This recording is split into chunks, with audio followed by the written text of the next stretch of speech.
Բարև ձեզ, այսօր մեր տաղավարում է ՀԱԿ միավորման վարչության անդամ Արեգ Սավգուլյանը։ Պարոն Սավգուլյան, բարև ձեզ, շնորհակալ եմ մեր լավերը ընդունելու համար։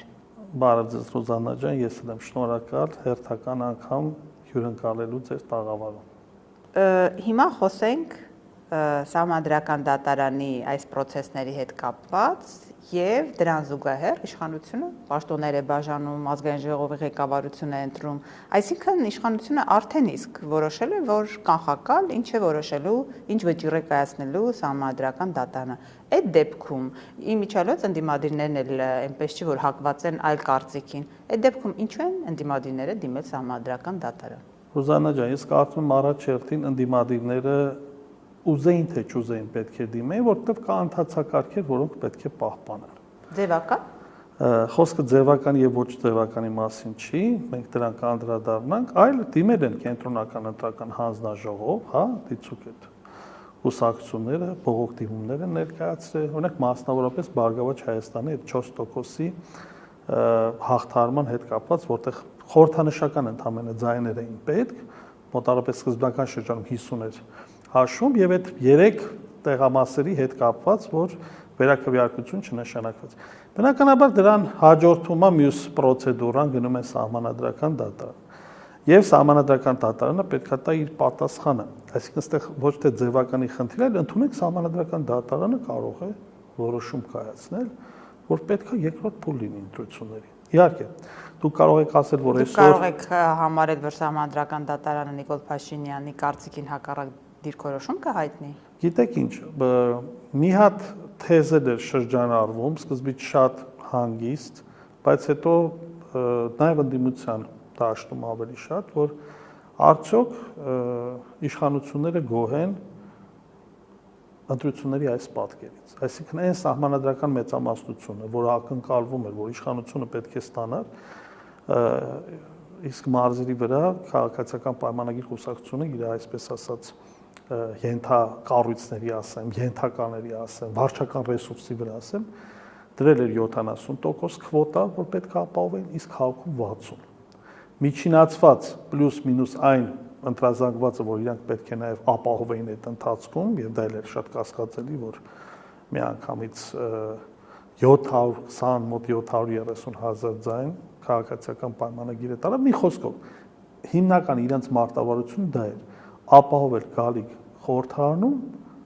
սահմանադրական մեծամասնություն, որովհետև դա բխում է նաև արտաքին քաղաքական օրակարգից, գիտենք, հայտնի փաստերը, Ադրբեջանի հետ կա պայմանավորվածություն, որ Հայաստանում պետք է սահմանադրությունը բարեփոխվի, որից հետո պետք է լինի այդ չարչարված խաղաղության պայմանագիրը։ Հետևաբար իրանք չստացան այդ սահմանադրական մեծամասնություն, եւ այստեղ այն թեզն է շրջանառում, որ կարող է նաև իշխանությունը հուշի Սահմանադրական դատարանին, անկախ այս ընթացքը որ տեսնում եք, ընթացքը տանում է դեպիները, որ ինքը մերժելու է, բայց կարող է հուշի, որ լինի նոր փուլ։ Հիմա այս պարագայում, այսինքն նոր քվեարկություն նկատի։ Այո, նոր քվեարկություն, երկու տարբերական մեծ իմաստով, այլ քվեարկություն։ Սահմանադրական դատարանը կարող է որոշել ուղղակի քվեարկություն այս եղած ձևաչափով, հա, ցանկերով եւ այլն եւ կարող է սահմանել նոր ընտրություններ։ Երկու տարբերակներ կարող է անել։ Այդ եթե գնում է այդ տարբերակով։ Եվ ստեղ, եթե իշխանությունը իրականում հաշվար կարեց, ստացավ իր համապատասխան հարցումները, որ ինքը կարող է բացարձակ սահմանադրական մեծամասնություն ապահովել, ինքը բավականին ինտրիգային է, բայց կարող է Նիկոլ Փաշինյանը այդ քայլով գնա, որովհետև հակառակ դեպքում գալիս ենք մյուս տեսակետին, որ մանդատները վերցրեցին, ներողություն դուք կասեք, մանդատները վերցրեցին, գնացին ազգային ժողով, ուրեմն տեղում ազգային ժողովի հարթակի վրա պետքա մանդատագողությամբ զբաղվի իշխանությունը եւ փորձի իր կողմը տանել մի քանի падգամավորների եւ ըստ այդմ այդ 64-ին գումարի եւ ստանա իր երազած 2/3-ը, որպեսզի կարողանա մնացած պրոցեսները կազմակերպել։ Բայց ինչու՞ դուք չեք դիտարկում տարբերակ, որ ինքը կարող է գնալ օրենսդրական որևէ մի փոփոխության կամ ինչ որ ձևով այլ ներկայացնի իրավիճակը, որ սահմանադրական այդ փոփոխությունը հնարավոր լինի իրականացնել։ Դա կլինի ստորագրահավաքով, չգիտեմ, մի այլ տարբերակ, այսինքն դուք կարծում եք, որ այս փուլում Նիկոլ Փաշինյանը նոր ընտրությամբ գնալով կկարողանա ստանալ այն պատկերը, որը հիմա կա, այսինքն նույնիսկ ոչ սահմանադրական մեծամասնություն, բայց ձևավորված իշխանություն արդեն։ Գիտեք, իմ մտավախությունն նաև այն է, որ ես չեմ ուզում կանխակալ այսպես ասած կարծիք հայտնեմ, բայց կարծում եմ, որ գալիք ընտրություններին իշխանությունների շանսերը ավելի մեծ կլինեն։ Ինչու՞։ Որովհետև թիրախային առումով ինքը ամբողջ դաշտը պատկերացնում արդեն։ Ինքը գիտի իր որ ուժերն են, որ կառույցներն են, որ հատվածում սայթակել։ Հիմա դուք նույնը կարող եք ասել ընդդիմության պարագայում, բայց ոչ ինչու, որովհետև այսօր ընդդիմադիր հիմնական Ես չեմ կարող, կներեք, չեմ կարող ասել ընդդիմության պարագայում, որովհետև ես հասկանում եմ շատ բաները դասեր չի քաղվում։ Շատ լավ, շնորհակալություն։ Ես կիսում եմ ձեր կարծիքը, որովհետև ընդդիմադիր ուժերի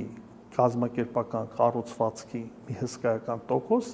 այսօր քրեական գործերի լաբիրինթում է։ Եվ ցանկացած քաղաքական կազմակերպություն, քաղաքական դաշտը նույնպես ճակերտյալ մարտական զորաշարժի դաշտ է։ Երբ որ դու տեղ չունես կոպիտ ասած կանոնավոր զորք, որը պետքա պայքարի եւ քեզ բերի քվե, դու փաստացի գործ ունես կանոնավոր բանակի հետ։ Այսինքն դուք նկատնեք ուժային բոլոր կառույցները կենտրոնացված են Նիկոլ Փաշինյանի ձեռքում։ Ոչ թե ուժայինը եսի նկատի ունեմ։ Որտեղ դրանք շատ էական են։ Եսի նկատի ունեմ, որ ընտրությունները եւս պատերազմի տեսակ է, հա, քաղաքական պատերազմի տեսակ է։ Այս պարագայում, երբ որ կուսակցությունները, որոնք մրցում են, լիդերները կալանքի տակ են, նրանց կուսակցական կազմակերպական քաղաքական գործունեությունը ախտահարված է զանազան իշխանական գործիքակազմելով, որովհետև ամեն օր քննչական մարմինները, օրինակ ուժեղ Հայաստանի պարագայում, երբ որ օրինական մարդիկ աշխատավարձ են ստացել շտաբերում աշխատել, այդ բոլոր մարդկանց քննչական մարմինները կանչում են հարցաքննությունների։ Դա հսկայական process է։ Հիմա հարց է առաջանում։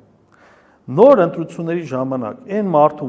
որին 4-5 անգամ կանչել են քննչական, ինչ որ 200 կամ $300 աշխատավարձյամ, այդ մարդը կհամաձայնվի աշխատել թե ոչ։ Այն մարդիկ, որոնք ներգրավված են եղել ընտրատեղամասերում որպես վստահված անձեր, այդ մարդիկ նույն, այսպես ասած, էնտուզիազմով process-ի մեջ կներգրավեն թե ոչ։ Իսկ իշխանության օգտին խոսում Դուք վախի մթնոլորտի մասին եք խոսում, փաստորեն, այդ մարդիկ արդեն վախ ունեն, որ եւ վախի մթնոլորտը կա, բնականաբար, եւ մարդիկ ուղղակի չեն ուզում տհաճ պատմությունների մեջ հայտնվել։ Իհարկե քրիտիկականների զանգվածը կա ընդդիմադիր, որ պատրաստ է կպայքարի եւ այլն անկախ ամեն ինչից, բայց այս պարագայում կարող է իշխանությունը մտածել, որ իր շանսերը բավականին մեծ են եւ գիտեք ինչ, իրենք 8 տարիների ընթացքում զգացել են այդ իշխանական դոզան, սահմանադրական մեծամասնություն լինելու, որոշումները կայացնելու ինքնուրույն ճակերտյալ,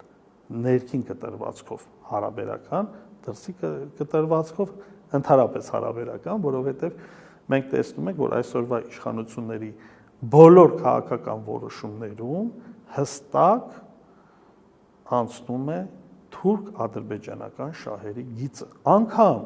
Իսրայելի կողմից հայոց ցեղասպանության ճանաչման փաստը, որը մենք հասկանում ենք, որ տարածաշրջանում պայմանավորված է Իսրայելի XY արտաքին շահերով, նույնիսկ մեր իշխանությունները պատրաստ չեն դրան ինչ որ պատասխան տալու։ Մենք պատասխան չունենք։ Ո՞ւս դու կարող պատասխան չունենալ։ Երեք Նիկոլ Փաշինյանն ասում էր Հայաստանը դեմ հարցի ձենքայնացմանը։ Հասկացաք ինչ է նկատիներ։ Ես հասկացա որ այն հարցերը, որոնք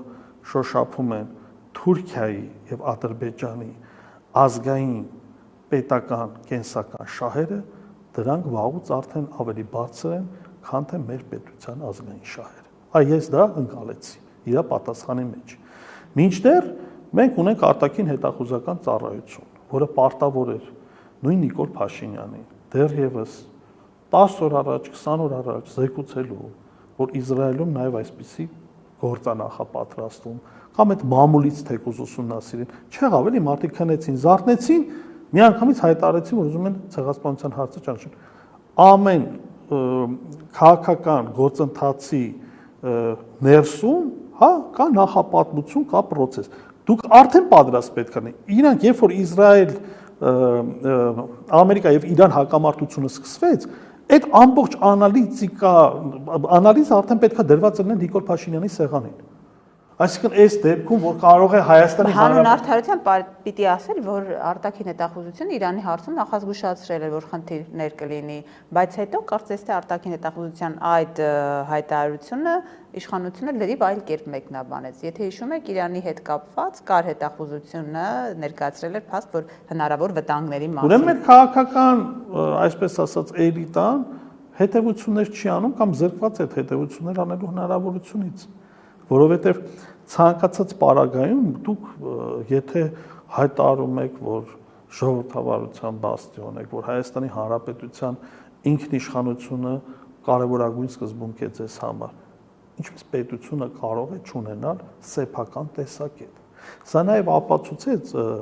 Ռուզան ջան, մի հետաքրքիր փաստ։ Դուք ինչքան ուզում եք արտաքին քաղաքական օրակարգի ցեղասպանության հարցը հանեք։ Ինքը բումերանգի տեսության համաձայն գալու է,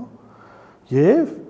այն պահին նույնիսկ իրանց կտրվածքով եմ ասում, ոչ ազգային կտրվածքով, այսպես ասած ընդունենք Հայաստանի Հանրապետության պետական շահերից հիմա ոչ այնքան բարենպաստ իրավիճակ էր, որ ինքը պետք է արձագանքեր Իսրայելի կողմից ցեղասպանության ճանաչմամբ։ Դուք պետք է պատրաստ լինեք դրան։ Եվ այս պարագայում մի հատ հետաքրքիր նաև տեսակետ էր Արա Պապյանը շրջան առեց, որ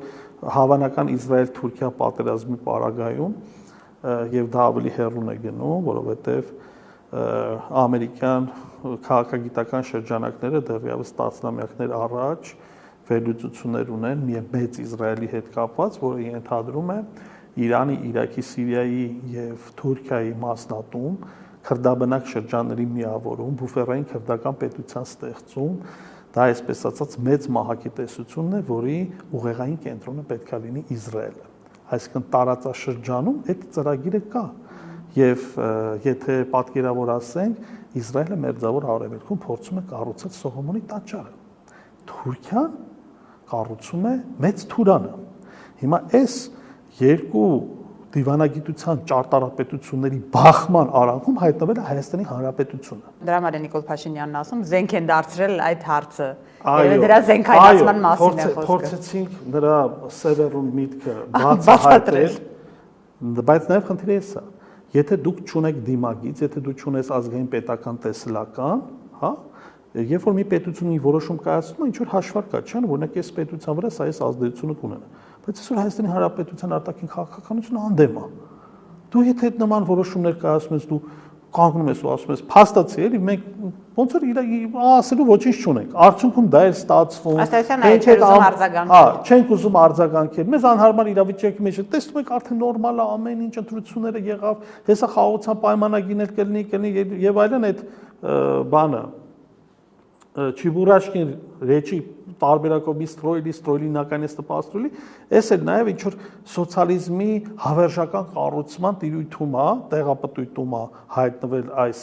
խաղաղության պայմանագրի հարցը, որը անընդհատ չարչրկում է եւ իշխանությունները մեր ողջ պետության արտաքին քաղաքական տեսլականը սայլի տեսքով կցել են այդ այսպես ասած խաղաղության պայմանագրից ու ամբողջ process-ը բոլոր քայլերը բխեցնում են այդ խաղաղության պայմանագրից, որը իրականում չկա։ Այսինքն, եթե քաղաքականությունը դուք կառուցում եք ելնելով մի քաղաքական հարտակից կամ արտաքին քաղաք, որը գոյություն չունի, արդեն դա խնդրահարույց է։ Եվ ավելին գոյություն ունի նախապայմաններով այն դիտանկյունից, որ սահմանադրություն փոխեք, հարմարացրեք մեր վաղվա պայմանագրին։ Որտեղ եք լսել, որ մայր օրենքը փոփոխվի հանուն մի այլ պայմանագրի։ Կարող է լսել եք։ Դա լինում է կապիտուլյացիաների պայմանագրերը, կապիտուլյացիաների պարագային, հետ կապիտուլյացիոն ժամանակաշրջան։ Ինչքան էլ իշխանությունը փորձի ասի, որ ինքը կապիտուլյացիայի չի ենթարկվել, բանակի կրճատումը, падգամավորներից մեկը հայտարարեց, որ 14000-ի եք հասցրել բանակը։ Բանակը եղել է մինչև կարծեմ 2015 թիվը հաշվում են մինչև 70000, իր ամբողջ բանով էլի, լավ 50000, բայց ոչ 14000։ Դե եթե խաղաղություն է, եթե փոխհարաբերությունները կառուցվում են, բանակի մեծաթիվ լինելը ում է պետք։ Ուզանա հիշեցնեմ, չկա խաղաղություն, խաղաղության արկայությունը Դե գոնե ես պիտի լինի իրենց պայմանագրային տրամաբանությունն եմ տեսքով։ շարունակում։ Սա կապիտուլյացիոն process-ը, երբ որ եկեք հակառակ կողմից գանք, ընդունեք կա խաղաղության պայմանագիր, հա, օրինակ երկրորդ համաշխարհային պատերազմից հետո մի քիչ շատ գլոբալ համեմատություն եմ անում, Գերմանիան ապառազմականացվեց, նույն էլ առաջի աշխարհամարտի հետ կապված եւ այլն, եւ պայմանագրով կետեր կար, որ կատարվում էր։ Չէին ասում Գերմանիա գնա սահմանադրությունը փոխի հեսարը եւ այլն։ Մի անգամից պայմանները դրեցին, ասացին, այս պայմանների շրջանակներում վրա։ Հիմա մենք այն պայմանները, որոնք դրվում են, մենք իմանում ենք դա Էրդողանի եւ Ալիևի բանի, Իլհամ Ալիևի շուրթերից։ Մենք այս մարդկանցից չենք իմանում։ Ընդդիմությունը շատ է խոսում այս ընթացքում, ազգային անվտանգության վտանգներից է խոսում, պետականությանը սպառնացող վտանգներից, ու դրան զուգահեռ կրկին իշխանությունը մնում է, շարունակում է մնալ, շարունակում է իր գործելավոճով առաջ գնալ։ Այս դեպքում շատ էական է այն պայքարը, որը ընդդիմությունը իշխանության դեմ իրականացնում է, ինչու անպտուղ է դինում, ինչու տեղ չի հասնում, ինչն է պատճառը, որ ընդդիմությունը նույն ընտրություններով չհաջողեց թեկուզ հավաքական ընդդիմությունով հաղթել, չի հաջողում փողոցում, ո՞րն է պատճառը, վերջո ընդդիմությունը ինչու է այսպիսի վիճակում, չի կարող հաղթել իշխանության այսինքն։ Ես անգամ այս բան համոզում ունեմ, որ քաղաքացու քվեն որոշիչ է։ Հիմա եթե գոնե այն պատկերը, որ մեզ մատուցել են, որ 700,000-ից ավել քաղաքացի ձայն է տվել իշխող կուսակցությանը, իսկ մոտ 500,000-ի կարգի ընդդիմությանը, ստացվում է, որ քաղաքացին որոշել է մեր պետության ապագան։ Ընդունենք նույնիսկ այնքան իմաստուն է մեր ժողովուրդը գտնվում, իհարկե հավաքական մտածողությամբ չեն առաջնորդվում քվյախցիկում, որ ձայների բաշխումը այնպես էր արել, որ քաղաքացիական պայմանագիր է ունենար սահմանադրական մեծամասնություն, Բարգավաճ Հայաստան էր ացել եւ որոշակի հակակշիռների մեխանիզմ գործեր քաղաքական դաշտում։ Հիմա գամ կոնկրետ ավելի ձեր հարցին։ Ընդդիմությունը պետք է փորձել ավելի կրեատիվ գործիքակազմեր կիրառել։ Տեղ-տեղ նորարարական, ստեղծագործական, օրինակի համար մենք ընտրությունների շրջանում ինչքան ենք չէ քննադատում նույն, օրինակ վարչապետի պահվածքը, քաղաքացիներին քաշքշելը, այդ խրախճանքների անverջ այդ բանը, Սանտա Բարբարա սերիալները, ուրախների կամ դժբախտ այդ տրոլեյբուսում, առավոտից իրիգուն ուտելով ու խմելով էին զբաղված։ Բայց ստացվում է, որ իրանց այդ ընդհանուր քարոզարշավը եղավ ավելի, այսպես ասած, գույնզգույն եւ իրենք ավելի հստակ են պատկերացնում, թե ինչ է ուզում ընտրողը, ժողովուրդը չէ, ընտրողը։ Եվ նայեք, հսկայական, եթե օբյեկտիվորեն նայենք, էլի, չասենք Սամվել Կարապետյանը տաններ հնարավորություններ չուներ ժողովրդական լայն զանգվածների հետ շփվելու, եթե նա շփվեր միանգամից հակառակ պատկերներ լինելու։ Սա թողենք, որտեվ սա բավականին սուբյեկտիվ կողմեր ունի, չի եղել, եթե նորով չառաջնորդենք, փաստերով գնանք։ Ինչ հսկայական ռեսուրս ծախսեց իշխանությունը վերջի ամիսների ընթացքում։ Եվ դա արվեց նաև պետական բյուջեի, նույնիսկ կարելի ասել անվտանգության հաշվին, որը մենք հեսա այս իրանց ցանածը, բանը, աշնանը մենք հստակ տեսնելու ենք, որտեղ պետությունը այդքան փող չուներ բյուջե։ Առաջինը սոցիալական իմիտացիոն ռեֆորմները կապված եւ կենսաթոշակների եւ օրինակ առողջապահության այդ համընդհանուր ապահովագրության հետ կապված եւ բազմաթիվ սկսած ակտերի հետ կապված, որ դատարան չգնա եւ այլ բոլոր ոլորտներին հանձնարարված էր, որ պետք է բարեփոխումների ծրագրեր բերեք, անկախ թե բյուջեի վրա ինչ հսկայական ծանրաբեռնվածություն ունեն։ Այդ մեկ ներսի առումով հրաշալի խաղաց պետք է ընդունել, որ իշխանությունը իդեմս վարչապետ Նիկոլ Փաշինյանի հրաշալի խաղաց այդ սոցիալական բարեփոխումների պահը եւ ձևավորեց ներքին սոցիալական փրկչի կերպարը։ Դրան գումարած միջ այդ ինքը ձևավորել էր արտաքին խաղաղության փրկչի կերպարը։ Տեղի ունեցավ մի մարդու մեջ երկու փրկիչների զուգադրում։ Եվ այս առումով ընտրողի ենթագիտակցության դաշտին ուղերձվեց, որ եթե մեկը կա, թե սոցիալական առումով, թե անվտանգության, թե խաղաղության առումով, լավ է, վատ է, խենթ է, չգիտեմ ինչ է, դրա միակ ճանապարհը քաղաքացիական պայմանագիր կուսակցության ընտրությունն է։ Հիմա այս առաջարկը, գիտեք ինչ, քաղաքականությունը դա առևտուր է, նաև առևտուր է իշխանություն, ընդդիմություն եւ ժողովուրդ։ Սա երրակողմ առևտուր է գնում։ Եվ այս կարելի ասել առևտրասեղանին ինչ ուներ դնելու ընդդիմությունը։ Ընդդիմությունը զարգացրեց ազգային տրամադրություններ, ու հարկա նաև թուրքական թեզը, կապված նաև այդ 300,000 ադրբեջանցիների։ Իդեպ կներեք, այդ հարցով չեք կարծում, որ ընդդիմությունը այդ թեման շահարկելով կամ չհարկել բառը ճիշտ չէ դեպքում, այդ թեման օգտագործելով ավելի շատ հեռացրեց իրեն ընտրողից, որովհետև ինչ առումով ոչ մեկ չի վիճարկում, որ դա հնարավոր իրատեսական սցենար է, բայց այդ ընտրությունների ժամանակ քաղաքացիները ավելի շատ կենտրոնանում են ձեր ասած այդ դրական ազդակների վրա, դրական միտումների վրա եւ այն ինչ իրենց վախեցնում է, իրենց վանում է։ Այդ առումով արդյոք ընդդիմությունը ճիշտ արեց, որ այդ թեման շատ զարգացրեց։ Ես գիտեք ինչ, իմ համար շատ բարդ է վերլուծելը, թե իրականում ինչքան կտոր ընտրազանգվածից եկավ դեպի ընդդիմություն եւ ինչքանը գնաց դեպի իշխանություն։ Բայց եթե մենք դատում ենք արդյունքներից, մենք տեսնում ենք, եկեք ընդհանրական առումով ասենք, այն թեզերը, որը օգտագործում էին, կիրառվում էին, այսպես ասած, ընդդիմության կողմից, պարտվեցին իշխանության կողմից շրջանառվող թեզերին։ Որտեւ նրանք ավելի թեթև էին, ավելի ուրախ էին եւ ավելի տրամադրող էին։ Իրական Հայաստանի այդ կեղծ գաղափարախոսությունը, որ իրենք բերել են, դա այսօր արտահայտվում է օրինակ TikTok-յան համացանցային հարթակներում, ուրախ, ժպիտով, հանգիստ, առանց անհանգստությունների բանը,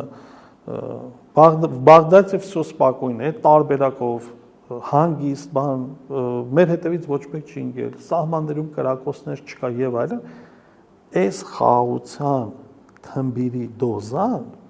ամրապնդվեց նաեւ, չմոռանանք, Իշտոյանների գալուստով, հա, Վենսը եկավ փոխնախագահ, ծափարություններ, եւս Միքայել դեպի խաղաղության պայմանագիրը, ամբողջ այդ եվրոպական էլիտար զանգվածը, որը եկավ եւ նաև կարելի ասել խոսքի մեջ Մակրոնը վիրավորեց նաև Հայաստանին այն կտրվածքով, որ դուք ճիշտ ճանապարհին եք, թե չէ երբ էր այսքան մարդ եկել ձեր մոտ, օրինակի համար, բայց այդ ճանապարհը իրականում հակառուսական ճանապարհն է, ոչ թե պրոեվրոպական, այլ պրոթուրքական, որտեղ բազմիցս ասել են, որ Թուրքիան է կամ Թուրքիան իրեն ցույց է տալի, որ եթե դու գնում ես արևմուտք, դեպի արևմուտք, դեպի Եվրոպա, պատուհանը Ֆրանսիան չի, պատուհանը, չգիտեմ, Իսպանիան չի, պատուհանը Թուրքիան է։ Թուրքիան ինքը Եվրամիություն չի կարողանում տարիներ, տասնամյակներ շարունակ մտնել։ Եվ այդ դեպքում էլ բանը հայկական հարցը նույն ցեղասպանության խնդիրը եղել է, որ չարչրվել է, չէ՞, նույն Եվրամիության այդ անվտանգության համապարփակ պայմանագրի հիմքում ընկած է զրո կոնֆլիկտներ հարևանների հետ, իսկ մեր Թուրքիայի հետ ունենք այդ պատմական խնդիրը։ Բայց կգտնեն նոր լծակներ, որտեղ այնտեղ շուկաների մրցակցության հարց է։ Եթե Թուրքիայի բանակը ամենամարդաշատն ու հզորն է ՆԱՏՕ-ին, թույլ չեն տալու, որ թուրքական եվրոպական աշխատաշուկային թուրքերը լինեն էլի առաջատար, չնայած օրինակ Գերմանիայում, Ֆրանսիայում իրանք բավականին լավ դիրքերի վրա են։ Վերադառնալով ընդդիմությանը, ինչ եք կարծում այս փուլում, ինչ պետք է անի ընդդիմությունը, մանդատները վերցնի գնա խորհրդարանում սկսի աշխատել, փողոց գեներացնել, թե ամեն դեպքում այս ամեն ինչը էլի արդյունք չի տա։ Ինչ նոր բան պիտի անի։ Տեսեք, դուք արձանագրեցիք, որ ընտրական process-ում, քարոզչական շրջանակներում ընդդիմությունը չգտնվեց ավելի կրեատիվ։ Ինչ պետք է հիմա անի։ Հայաքվե ազգային քաղաքացիական միավորումը այսօր փաթեթ է մշակել, որը ավելի կհանրայնացնի եւ կներկայացնի քաղաքական ուժերին կախված սահմանադրական դատանի որոշումից, որտեղ նշեցի կարող է եւ լինի նոր ընտրություն։ Եվ այս պարագայում մենք ինչ ենք առաջարկում։ Պատկերացնում ենք, որ փողոցային պայքարը այս փուլում իրեն սպառել է եւ ինչու՞ չէ, ընդդիմությունը թող վերցնի մանդատները եւ միևնույն ժամանակ փողոցային պայքարի ֆորմատը փոխարինի ինստիտուցիոնալ պայքարով։ եւ ձևավորի հանրային խորհրդարան։ Ոչ թե քաղաքական կուսակցությունների, որի մեջ մտնելու են նաեւ արտախորհրդարանական ուժերը, համակարգող խորհուրդ, այլ հանրային խորհրդարան։ Հանրային խորհրդարանը իրենից ներկայացնելու է այլընտրանքային մարմին, որտեղ ներգրավվելու են արտախորհրդարանական եւ քաղաքական ուժերը եւ քաղաքացիական կազմակերպությունները։ Խորհրդարանը գործելու ինքը ոչ ֆորմալ կառույց է լինելու, ունենալու է առնվազն 1500 պատվիրակներ Հայաստանի Հանրապետության նախկին վարչատարածքային բաժանումից այն կտրվածքով, որ տարօրպես նախկինում ունենք մոտ 900 համայնքներ, այդտեղից պետք է ներգրաված լինեն պատվիրակներ։ Եվ այդ պատվիրակները հնարավորություն են ունենալու ամբողջ Հայաստանի Հանրապետության կտրվածքով բարձրացնել հարցեր։ Քանի որ մեր ազգային ժողովը բազմամանդատային է եւ մեծամասնականը դուրս է եկել եւ ում հարցում է բոլորը քո պատգամավորն են, որովհետեւ իրենց ընտրել է ժողովուրդը։ Անկախ նրանից մենք ձայն տվել ենք, օրինակ Վահագն Ալեքսանյանին ձայն տվել ենք, թե չէ։ Ինքը փաստացի այս տրամաբանությամբ հանդիսանում է իմ եւ ձեր պատգամավոր։ Անկախ նրանից ինչ վերաբերմունք ունենք մենք իր նկատմամբ։ Եվ այս պարագայում այս մարմինը բացի իր պատվիրակներից ունենալու է մոտավորապես 100 պայմանական եմ ասում հոգեանոց պատգամավորների խումբ, որոնք զուգահեռաբար գեներացնելու են այն բոլոր խնդիրները, թե կապված արտաքին քաղաքականության հետ, թե կապված ներքին քաղաքականության հետ, եւ դառնալու են հանրային վերահսկողության մարմին։ Այդ մարմին հնարավոր չի քշել ոստիկանների միջոցով, նրանց մեղադրել, որ փողոցներն են փակում։ Այսինքն նայեք, այսպես ստվերային խորհրդարան եք առաջարկում, բայց ավելի մեծ մասշտաբով։ Բառը չեմ ուզում օգտագործել, որտեղ մեր հանրության լայն շրջանակները հենց լսում են ստվերային, մտածում են ուրիշ մութ բաների մասին։ Դրա համար, այո, շատ ճիշտ եք, օրինակի համար դուք տեսաք, որ ուժեղ Հայաստանը օգտագործեց նույնիսկ ստվերային կամ հանրային կառավարության մեխանիզմը, որ Սամվել Կարապետյանը նստում էր, բոլորը հավաքվում էին, համընդհանուր այդպես որոշումներ կայացվում եւ այլն, բայց սա ավելի կիրառելի եւ պրակտիկա լինելու, որովհետեւ ինքը կոնկրետ Հայաստանի Հանրապետության բոլոր տարածքներից խնդիր է բարձրացնելու եւ ինչ ենք մենք անելու։ Մենք այնտեղ իրավաօրենսդրական եւ քաղաքացիական գործունեությամբ ենք զբաղվելու։ Մենք այնտեղից ձևավորված որոշումները բերելու ենք ազգային ժողով եւ հանրային ճնշման արդյունքում ստիպենք, որ ազգային ժողովը ընդունի։ Օրինակ դիցուք մեկ օրինագիծ անընդհատ բողոքում են, որ Հայաստանի Հանրապետության քաղաքացիների մի ստվարձանգված 20-25% չի մասնակցում ընտրություններին։ Եվրոպայում դրա փորձը կա Ռոզաննա ջան։ Դու գանք երկու անգամ անընդմեջ չես մասնակցում, չհիմնավորված քաղաքացիությունից զրկում։ Շատ լավ օրինակ կարնի առաջի օրինագիծը, որը նախնական մշակվի եւ բերվի մեր ազգային ժողովը թող ընդունի։ Եվ մենք այնպիսի օրենքներ ենք առաջարկելու եւ հրամցնելու այս ազգային ժողովին, անկախ նրանից ով է անդիմությունը, ով է իշխանությունը, հանրությունը իրականում տեսնելու է, որովհետև անցած տարիների ընթացքում բազմաթիվ օրինագծեր են լինում, որ սա ում կերպով անցնում են։ Հետո անցնում են մի 6 ամիս, բղավում էին, ասում են, գիտեք ինչ, սենց օրենք են ընդունում, մեկ է բազմեր, որ օրինակի համար ընդդիմադիր գործիչներն են քվեարկել։ Հիմա չգիտեմ, իրանք ծանոթ էին դրա, թե ծանոթ չէին։ Բայց այս առումով մենք խնդիր ունենք իրավաօրենսդրական դաշտում ճիշտ օրենքների մաքսիմում թափանցիկության եւ դրա գործիքակազմը լինելու է հանրային խորհրդարանը, որը Հայաստանի Հանրապետությունում հանդիսանալու է մասնակցային կառավարման հետաքրքիր մոդել։ Օրինակ ես այս տարբերակով եմ պատկերացնում, մեր թիմը այս տարբերակով է պատկերացնում։ Իսկ ինչ վերաբերում է փողոցային շարժմանը, այո, հանրային խորհրդարանի վերած օրինագծերի, որոշումների, խնդիրների գեներացման պարագայում հնարավոր է, որ հասարակության մեջ արթնանա ազգային ինքնագիտակցությունը եւ մարդիկ հասկանան, որ այս, ինչպես նշեցիք, նաև ջերմոցային խաղաղությունը ժամանակավոր է եւ Հայաստանի Հանրապետությունում խաղաղությունը ընդհանրապես կախված չէ այս իշխանություններից, հաշվի առնելով մեր պայթունավտանգ տարածաշրջանը։ Շնորհակալ եմ։ Ես եմ շնորհակալ։